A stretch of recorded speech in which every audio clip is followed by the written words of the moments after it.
नमस्कार दोस्तों, स्वागत है आपका मेरे YouTube चैनल हिम एजुकेशन में। तो दोस्तों आज हम डिस्कस करेंगे HPU MA हिंदी एंट्रेंस के प्रीवियस क्वेश्चन के पेपर के ऊपर। तो ये क्वेश्चन पेपर कब का है? तो ये क्वेश्चन पेपर है आपका ईयर 2024 का, जो अभी एग्ज़ाम हुआ था 2024 में। तो ये वाला लेटेस्ट क्वेश्चन पेपर है 2024 का। और इसके बाद जो है हम 2023, 2022, 2021, 2020 तो ये प्रीवियस क्वेश्चन पेपर जो है वो डिस्कस करेंगे। उसके बाद जो है अगली जो क्लासेस होती हैं उनके ऊपर भी जो है डिस्कशन करेंगे। तो ये 2024 का क्वेश्चन पेपर है। तो PYQ जो है करने ज़रूरी होते हैं, क्योंकि PYQ से ही जो है लगभग भी तो 30 से 40 क्वेश्चन आपके जो है वो रिपीट हुए हैं। ये जो एग्ज़ाम हुआ है इसमें जो है लगभग 30 से 40 क्वेश्चंस ऐसे हैं जो प्रीवियस पेपर से ही जो है वो रिपीट हुए हैं। तो आइए शुरू करते हैं। तो हमारे सामने पहला क्वेश्चन है। इस पे एक इन्फॉर्मेशन देना चाहूँगा कि जो भी students HPU MA Hindi entrance 2025 के लिए प्रिपरेशन कर रहे हैं, तो उनके लिए मैंने एक व्हाट्सएप ग्रुप बनाया हुआ है। तो वो व्हाट्सएप ग्रुप भी ज्वाइन कर सकते हैं, और ये जो क्वेश्चन पेपर की PDF है वो भी उस ग्रुप से डाउनलोड कर सकते हैं। तो उसका ग्रुप का लिंक जो है डिस्क्रिप्शन बॉक्स में दे दूँगा, वहाँ से आप ज्वाइन कर सकते हैं। तो आइए शुरू करते हैं। पहला क्वेश्चन है, संदेश रासक किसकी रचना है? तो संदेश रासक जो है किसकी रचना है? तो ये रचना है आपकी अब्दुल रहमान की। ऑप्शन बी जो है इसका राइट आंसर है। नेक्स्ट क्वेश्चन है, कीर्ति पताका के लेखक कौन है? तो कीर्ति लता, कीर्ति पताका, ये रचनाएं जो हैं किसकी हैं? तो ये रचनाएं हैं विद्यापति जी की।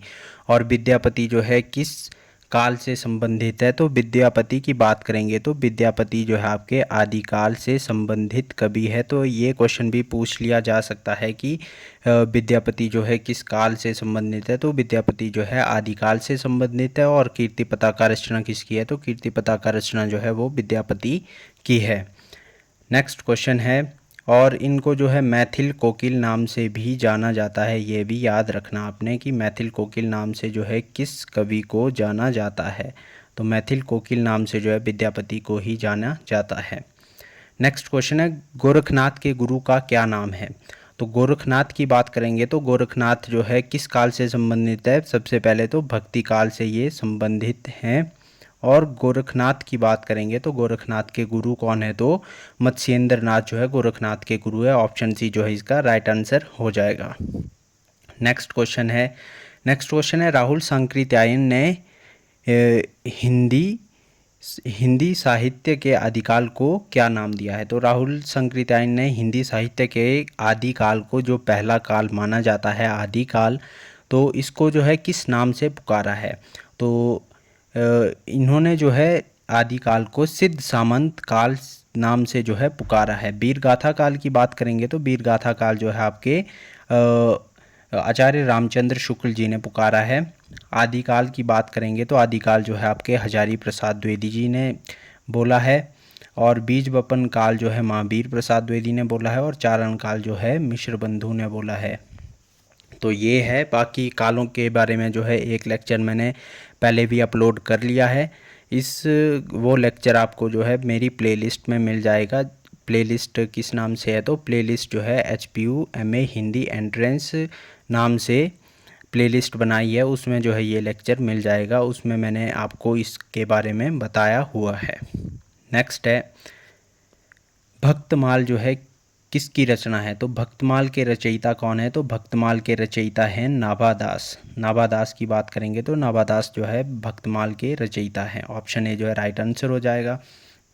नेक्स्ट है, कनक कनक ते सोगुनी में कौन सा अलंकार है?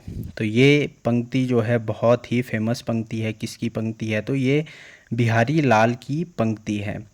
बिहारी लाल की पंक्ति है। और बिहारी लाल की कौन सी रचना है? तो बिहारी जो सतसई है आपकी, वो बिहारी लाल की रचना है। बिहारी लाल की बात करेंगे तो ये रीतिकाल से संबंधित कवि हैं। रीतिकाल से संबंधित कवि बिहारी लाल। और इसमें अब बात करेंगे कि रीतिकाल की कौन सी धारा से संबंधित है। तो रीति जो आपकी दूसरी धारा है रीतिबद्ध है आई थिंक, तो रीति सिद्ध से संबंधित जो है ये कवि हैं। तो कनक कनक ते सौगुनी जो है ये इनकी जो पंक्ति है और ये किससे ली गई है, तो बिहारी सच्चे से ली गई है। और बिहारी सच्चे में जो है कितने दोहे हैं हमें मिलते हैं, तो 713 और कहीं कहीं पर जो है आपको 719 मिलते हैं। तो ये भी आपने याद रखना है, क्योंकि ये भी क्वेश्चन पूछ लिया जाता है कि बिहारी सच्चई में जो है कितने दोहे मिलते हैं या दोहों की संख्या जो है वो कितनी है, तो 713 या 719। अब बात करेंगे कि इसमें अलंकार कौन सा है, तो इसमें जो है अलंकार आपका यमक अलंकार है। ऑप्शन बी जो है राइट आंसर हो जाएगा। नेक्स्ट है निम्नलिखित में से उत्साह किस रस का स्थायी भाव है। तो उत्साह जो है किसका स्थायी भाव है, तो उत्साह की बात करेंगे तो उत्साह जो है ऑप्शन बी वीर रस का स्थायी भाव है। स्थायी भाव जो है रस के होते हैं और इससे संबंधित भी क्वेश्चंस जो है एक दो पूछ लिए जाते हैं। इस पेपर की बात करेंगे तो इस पेपर में जो है आपको स्थायी भाव और रसों से संबंधित जो है 2 से 3 क्वेश्चन देखने को मिलेंगे आगे भी। तो नेक्स्ट क्वेश्चन है कबीर किस दर्शन से अधिक समीप थे। तो कबीर का कौन सा दर्शन था, तो ऑप्शन सी अद्वैतवाद जो है कबीर का दर्शन था, क्योंकि कबीर जो है परमात्मा को एक ही माना है। और द्वैताद्वैतवाद की बात करेंगे तो द्वैताद्वैतवाद में जो है आत्मा और परमात्मा को जो है अलग माना गया है, और इसमें जो है अद्वैतवाद में आत्मा और परमात्मा को एक ही माना गया है। तो ऑप्शन सी जो है इसका राइट आंसर हो जाएगा। अद्वैतवाद जो है कबीर के दर्शन जो है अद्वैतवाद से संबंधित है। नेक्स्ट है मोसो कहत मोल को लीनो किस कवि की पंक्ति है। तो ये किस कवि की पंक्ति है, तो ऑप्शन बी सूरदास की ये पंक्ति हमें देखने को मिलती है। ऑप्शन बी इसका राइट आंसर हो जाएगा। नेक्स्ट है विनय पत्रिका किसके समक्ष प्रस्तुत करने के लिए लिखी गई थी। तो विनय पत्रिका पहले तो बात करें कि ये रचना है किसकी, तो ये रचना जो है तुलसीदास की रचना देखने को मिलती है। तो तुलसीदास की रचना है ये विनय पत्रिका, और किसके समक्ष प्रस्तुत करने के लिए लिखी गई थी, तो ये ऑप्शन ए राम के समक्ष प्रस्तुत करने के लिए लिखी गई थी। तो ऑप्शन ए जो है राइट आंसर हो जाएगा इसका। नेक्स्ट है इनमें से कौन सी पूर्वी हिंदी की बोली नहीं है। तो पूर्वी हिंदी की बोलियों की बात करेंगे तो अवधी, बघेली, छत्तीसगढ़ी ये तीनों बोलियां जो है पूर्वी हिंदी की, और ब्रज की बात करेंगे तो ये पश्चिमी हिंदी की बोली है। तो इसके बारे में भी आपको पढ़ना पड़ेगा, और ये सभी लेक्चर्स जो है आपको मेरे यूट्यूब चैनल पर ही मिल जाएंगे आगे। इसका ऑप्शन ए जो है राइट आंसर है 11 का। नेक्स्ट है 12 जहाँ काम आवे सुई कहा करे तरवारी किस कवि की पंक्ति है। तो ये जो है किस कवि की पंक्ति है, तो ये रहीमदास की ही पंक्ति है। और रहीमदास की बात करेंगे तो किस काल से संबंधित है, तो रहीम जो है आपके भक्ति काल से संबंधित कवि हैं। ये भी आपने याद रखना है कौन सा कवि जो है किस काल में आता है, क्योंकि ये क्वेश्चंस भी आपसे पूछे जाते हैं HPU MA हिंदी एंट्रेंस में। ये याद रखना है कबीर दास जो है भक्ति काल से संबंधित है, कौन सी धारा से संबंधित है, तो निर्गुण धारा से संबंधित है। सूरदास की बात करेंगे तो सूरदास आपके जो है भक्ति काल से ही संबंधित है और कृष्ण धारा के कवि हैं। और इसके बाद नेक्स्ट है क्वेश्चन नंबर 13 इनमें से कौन सूफी कवि नहीं है। तो उस्मान, मंझन, कुतुबन की बात करेंगे तो ये तीनों कवि जो हैं आपके सूफ़ी कवि हैं। और रज्जब की बात करेंगे तो ये निर्गुण धारा के कवि हैं। जो कबीर दास जी की धारा है निर्गुण काव्य धारा या ज्ञानाश्रयी शाखा भक्ति काल की, उससे संबंधित है कवि रज्जब। ऑप्शन ए जो है इसका राइट आंसर हो जाएगा। नेक्स्ट है इनमें से कौन रीतिकाल का कवि नहीं है। तो रीतिकाल के कवि की बात करेंगे तो परमानंद दास जो है रीतिकाल के कवि नहीं है। ये इनकी बात करेंगे तो ये भक्तिकाल के कवि हैं। भक्तिकाल में इन्हें ये जो है हमें देखने को मिलते हैं। ऑप्शन डी जो है इसका राइट आंसर हो जाएगा।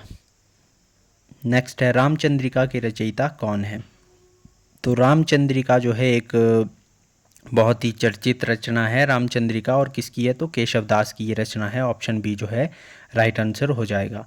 तो केशवदास जो है रीतिकाल से संबंधित कवि हैं।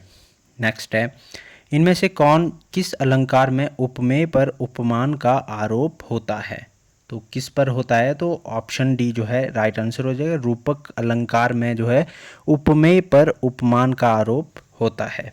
ऑप्शन डी जो है राइट आंसर हो जाएगा। रौला छंद की प्रत्येक रचना, प्रत्येक पंक्ति में कितनी मात्राएं होती हैं? तो प्रत्येक पंक्ति की बात करेंगे तो प्रत्येक पंक्ति में आपको 24 मात्राएं देखने को मिलती हैं रौला छंद में। अब छंदों पर भी जो है आपसे प्रश्न पूछे जाते हैं और छंद कौन से छंद में कितनी मात्राएं होती हैं, तो इसके ऊपर मैं अलग से वीडियो लेकर आऊँगा आने वाले टाइम में, तो ये आपके लिए भी हेल्पफुल होने वाली है। तो छंद के ऊपर भी अलग से एक लेक्चर आपके लिए आ जाएगा कि किस छंद में कितनी मात्राएं होती हैं और कितनी मात्राओं वाला कौन सा छंद होता है, क्योंकि एक क्वेश्चन जो है आपको इसमें से ज़रूर देखने को मिलेगा छंदों में से। ऑप्शन ए इसका राइट आंसर हो जाएगा। नेक्स्ट है अखरावट के रचनाकार कौन है? तो मलिक मोहम्मद जायसी की बात करेंगे तो अखरावट के रचनाकार हैं ये, और इनकी चर्चित रचना भी है एक पद्मावत, आपने सुनी होगी। तो पद्मावत जो है इनकी फेमस रचना है। और पद्मावत में कितने खंड हैं? तो 57 खंड जो है पद्मावत में हमें देखने को मिलते हैं।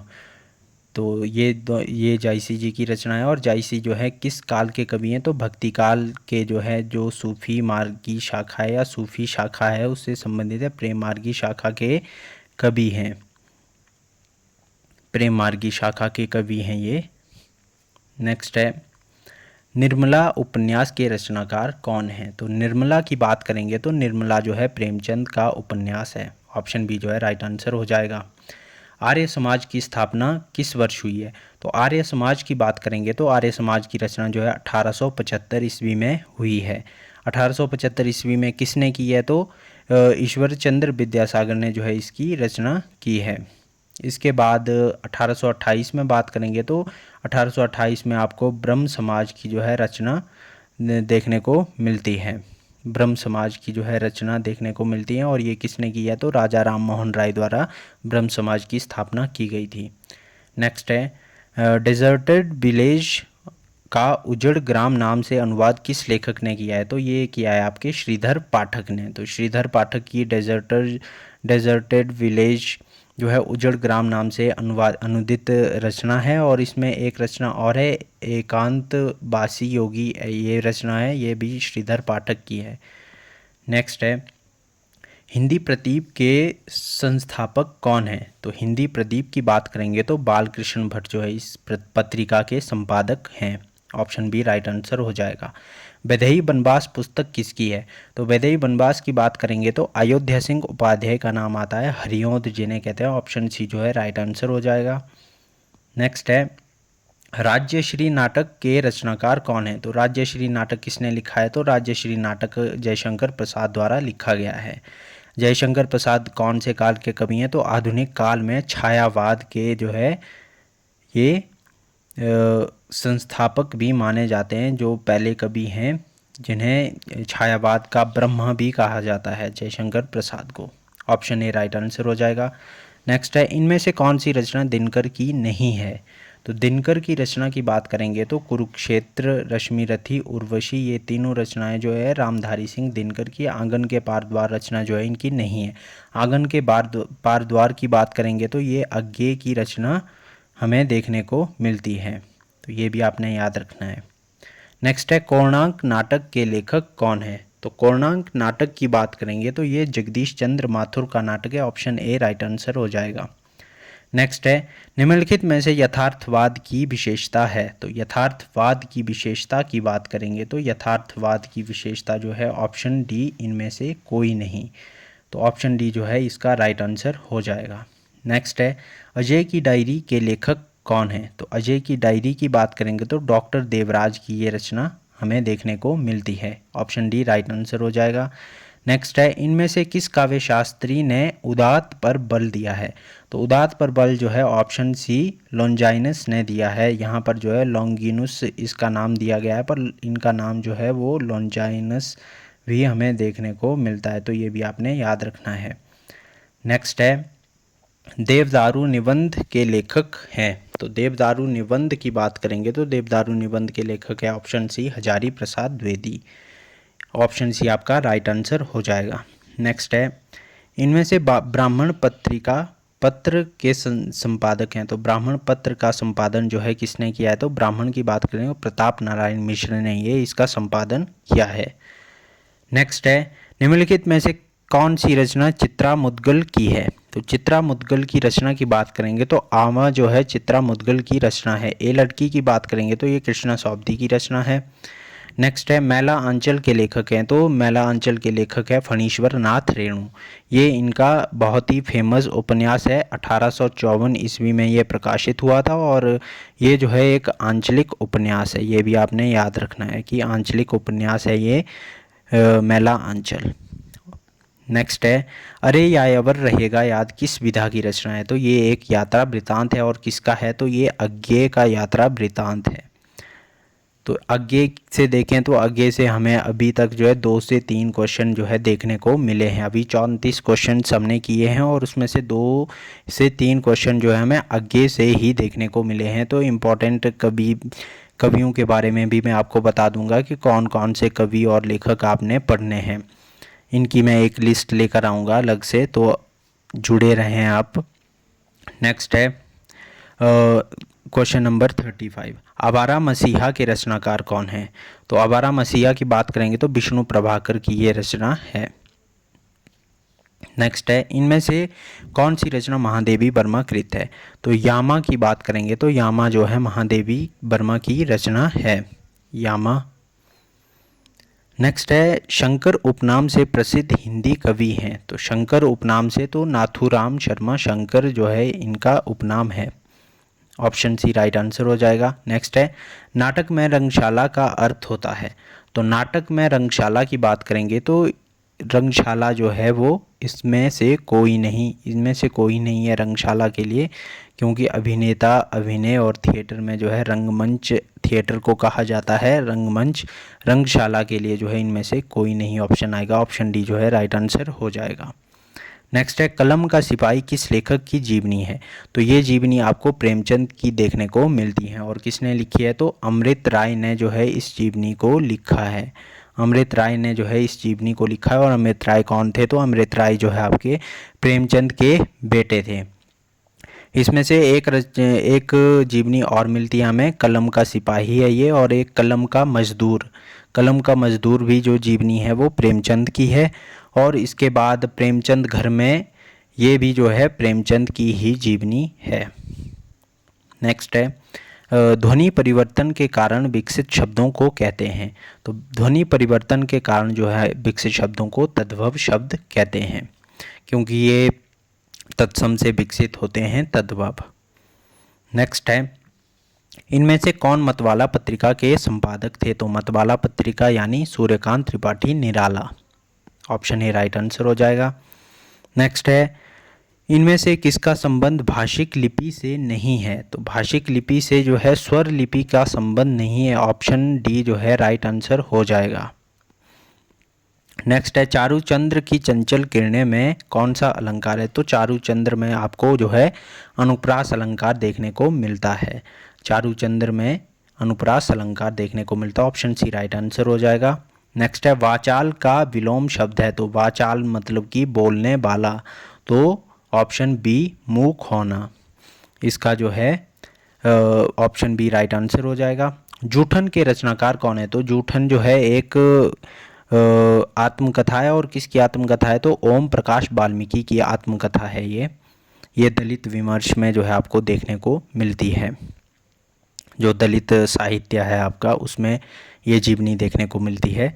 नेक्स्ट है, इनमें से कौन सूत्र शब्द का समानार्थी नहीं है?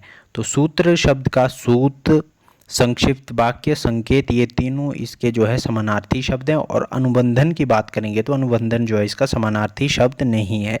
ऑप्शन डी जो है राइट आंसर हो जाएगा। नेक्स्ट है, परिंदे कहानी के लेखक कौन है? तो परिंदे कहानी के लेखक निर्मल वर्मा है। ऑप्शन बी जो है इसका राइट आंसर हो जाएगा। ऑप्शन बी इसका राइट आंसर हो जाएगा। 47 का बी। 48 की बात करेंगे तो संस्कृति के 4 अध्याय। तो संस्कृति के 4 अध्याय रामधारी सिंह दिनकर की रचना है। तो ये इन रचनाओं की बात करेंगे तो ये रचनाएं जो है आपको हिंदी नेट के सिलेबस में देखने को मिलेंगी। और नेट का सिलेबस है 4-5 पेजेस का सिलेबस है वैसे तो, उनमें से जो है ये रचनाएं उठाकर भेजी हैं। तो उनमें से बात करेंगे तो 7 से 8 क्वेश्चन जो है उन 4-5 पेजेस में से ही आए हुए हैं।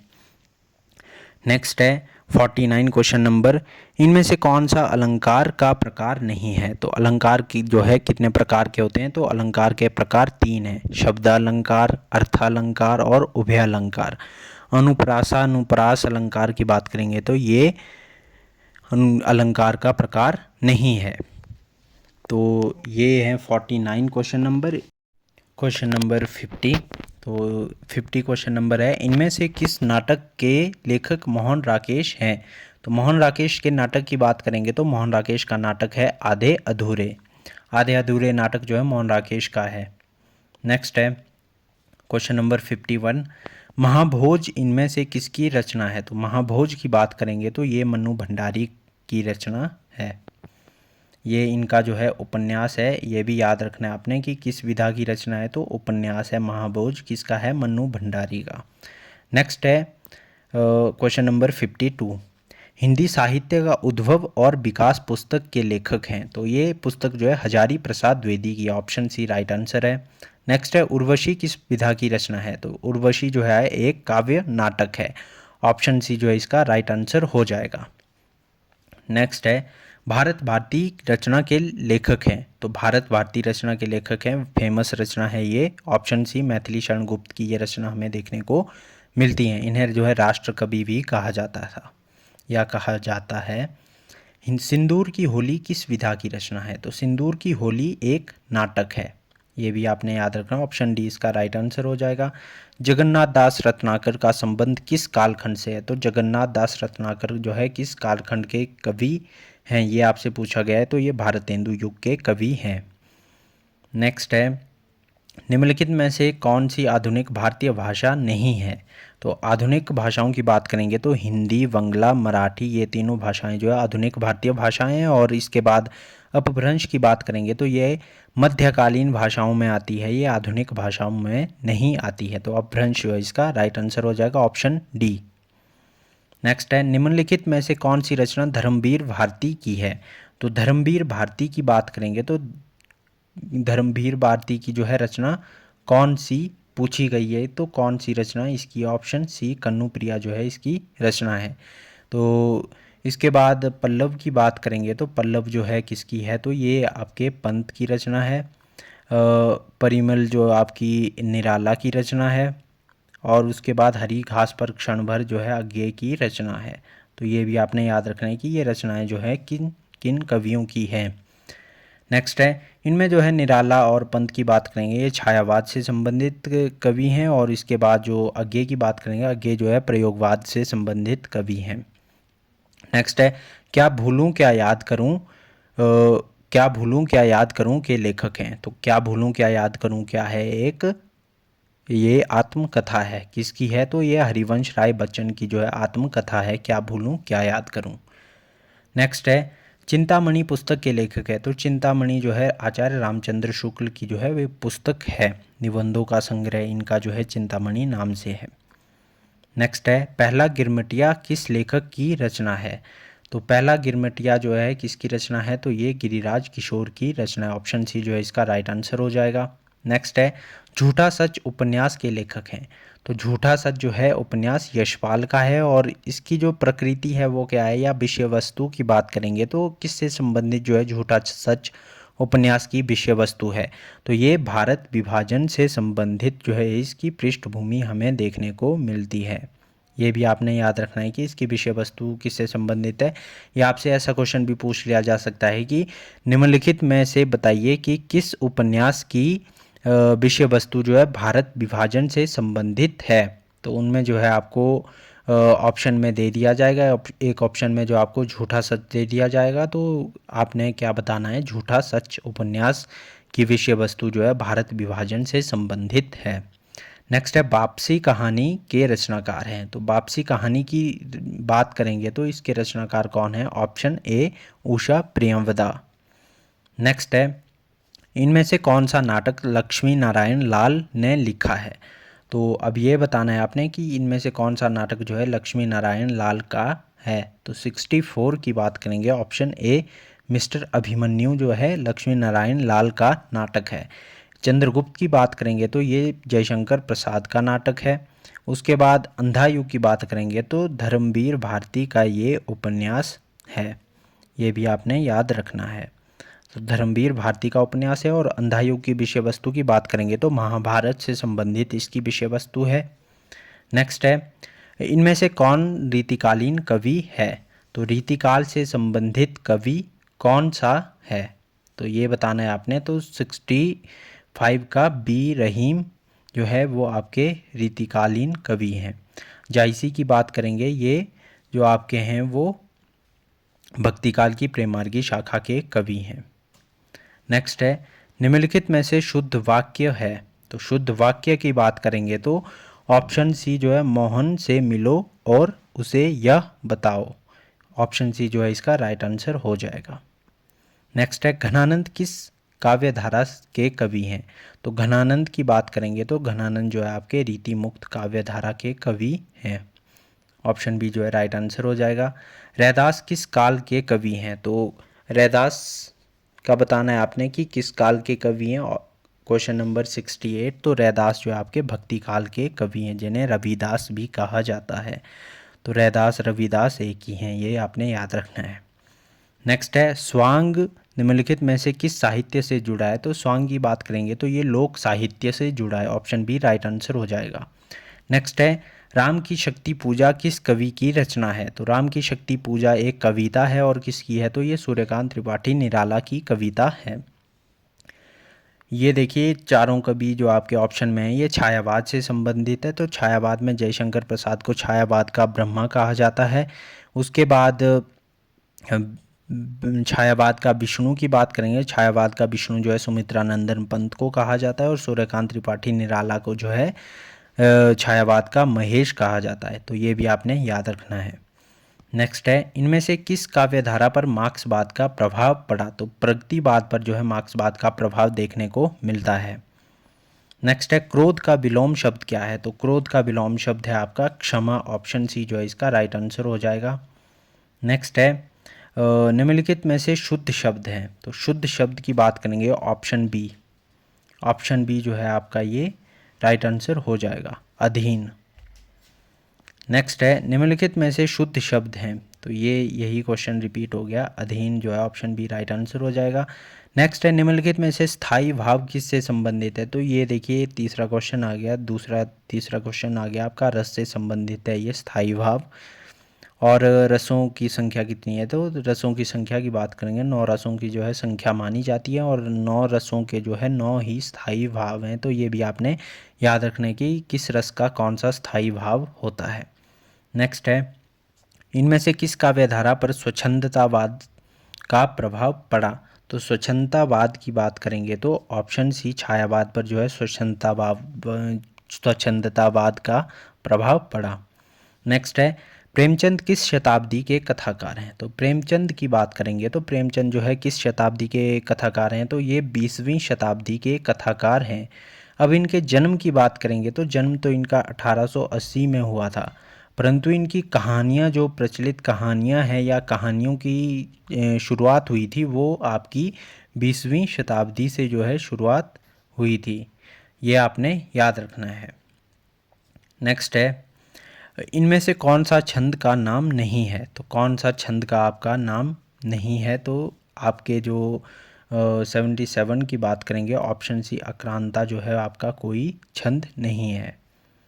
नेक्स्ट है, to go to the dogs मुहावरे का भावानुवाद क्या है? तो इसका जो है आपने मीनिंग बताना है, यानी कि भाव बताना है। मीनिंग तो आपका हो जाएगा कुत्ते के पास जाना, पर इसका भाव बताना है कि ये किस सेंस में यूज़ हुआ है। तो इसमें जो है ऑप्शन सी बर्बाद होना के लिए जो है इसका यूज़ हुआ है। तो मुहावरे जो आप भी आएंगे आपके एग्ज़ाम में।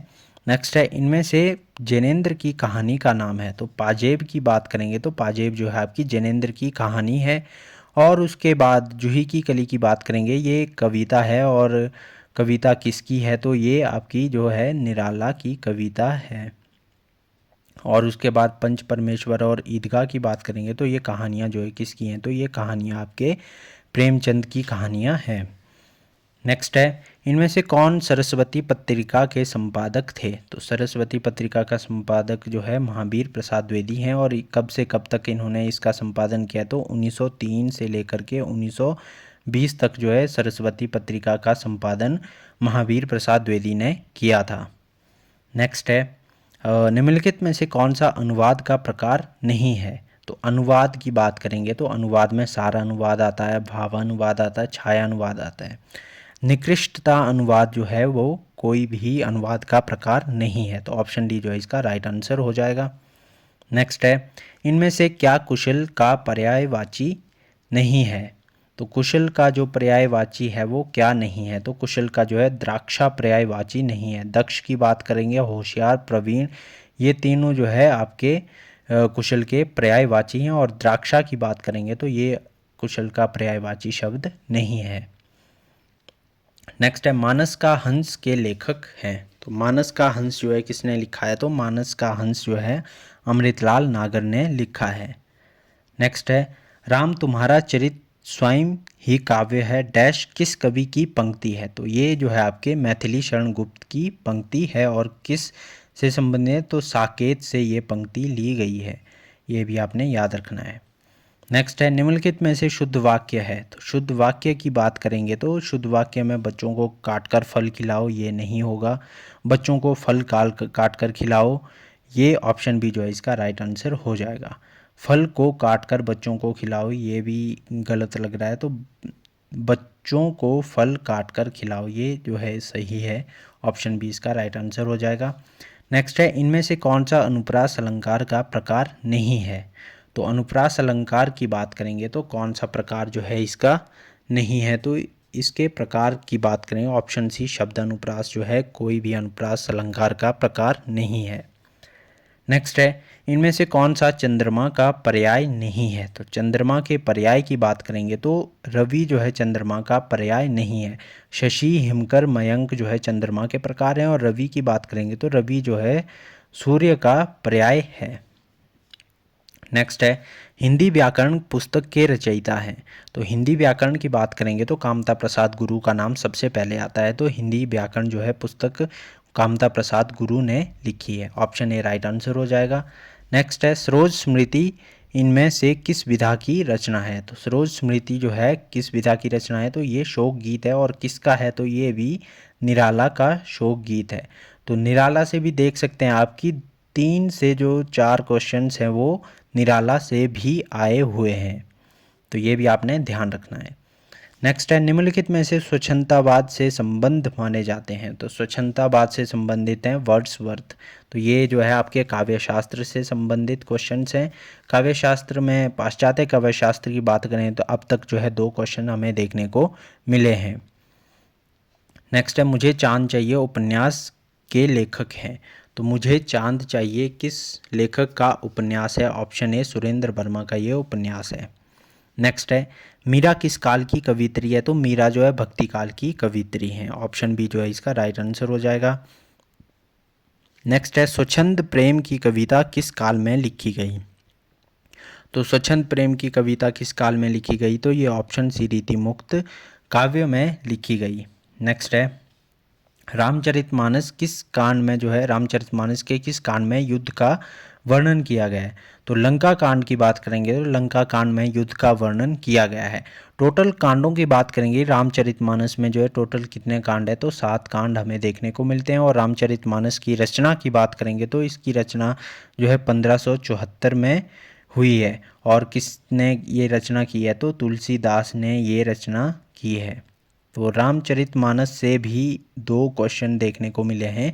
पहले भी आपने देखा होगा कि पीछे अभी क्वेश्चन आया था कि रामचरितमानस जो है किस विधा की रचना है? तो एक महाकाव्य है। और दूसरा क्वेश्चन ये आ गया युद्ध से संबंधित।